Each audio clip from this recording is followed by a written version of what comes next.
Hello, Stephen Sonsino here, and in this short video, well, it's about week 3, week 4 in the process of writing and publishing your book. And this week, for the first time, we're going to begin to make your book real. I mean, until now, we've been discussing it, you've been thinking about it, crafting the title, looking at the table of contents, doing some of the early interviews, and all that's fine, but if you stop now, then nothing would happen. What we're about to do is to make your book real. And how we're going to do that is we're going to get an ISBN. That's the barcode number that appears on the back of your book.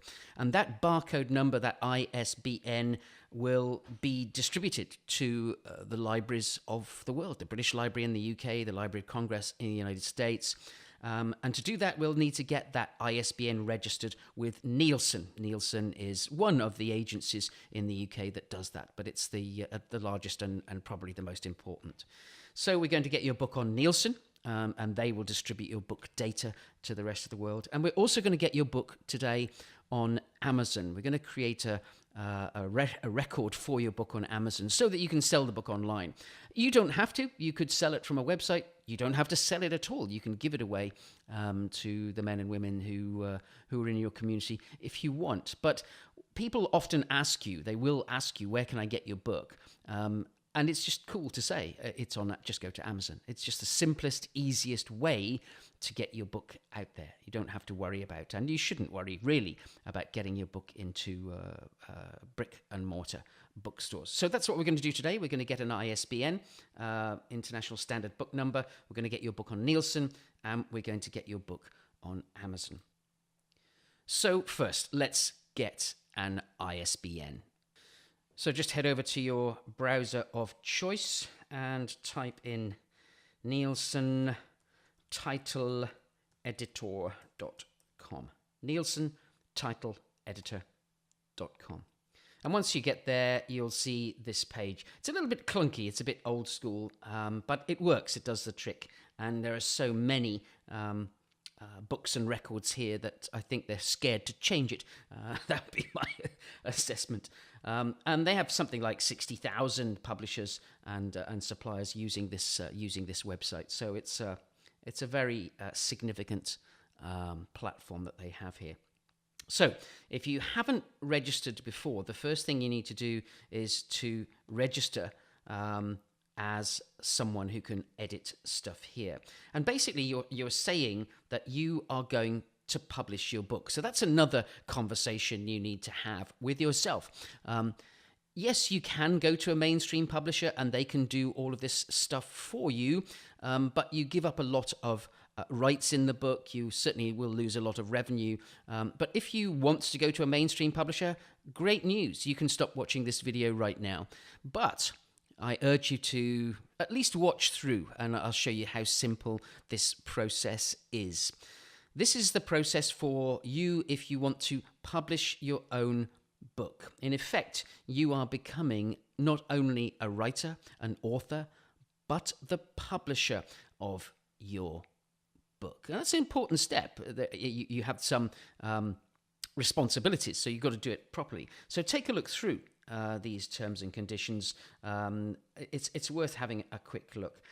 Once you accept at the bottom, then you begin to register. So you'll put in your personal details and you will register on the Nielsen Title Editor as a publisher.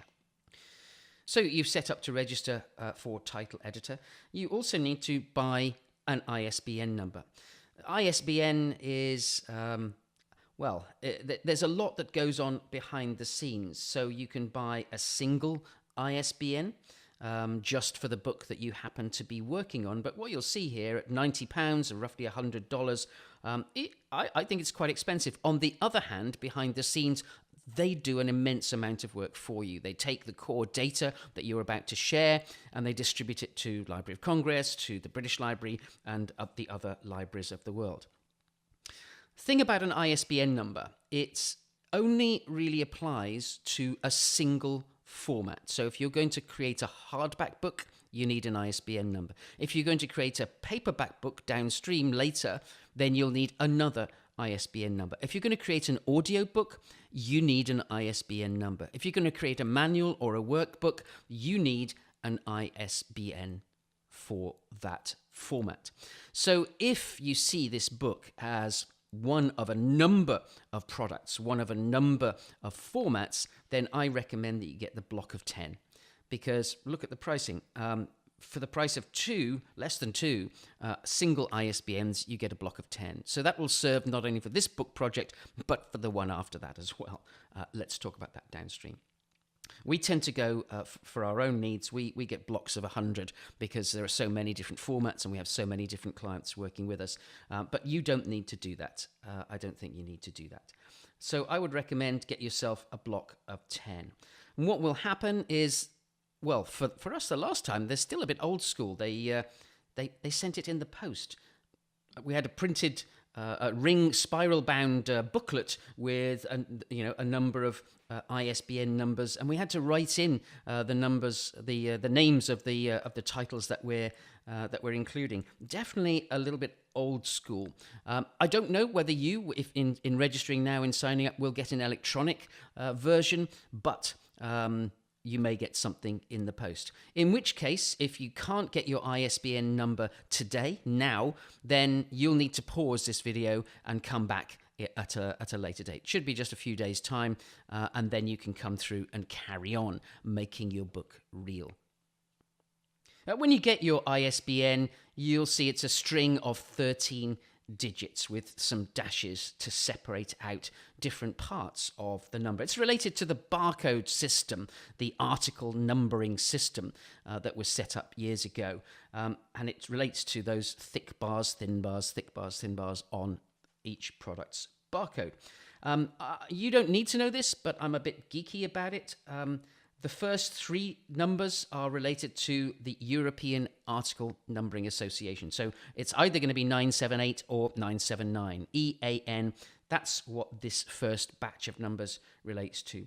The second number, the single digit in this case, is the language group. So 0 and 1 are English-speaking territories. So you'll always have a 1 here, most likely.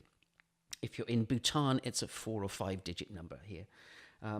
The next group of numbers is your unique identifier. So if you've bought a bundle, you'll see that this number is the same in all of the barcodes, in all of the ISBNs that you've purchased. This next number is the how many titles you've had. So in this group batch of barcodes, this is the 9th book that we've published. The last number is a digital checksum. It's just a mathematical calculation that helps the computer recognize this as an ISBN and make sure that it's the right one. So you don't have to know what these are, but I just think it's interesting. If you do get a digital record or digital copy of your ISBN number now, then we can go on. So what we need to do is get back to the Nielsen title editor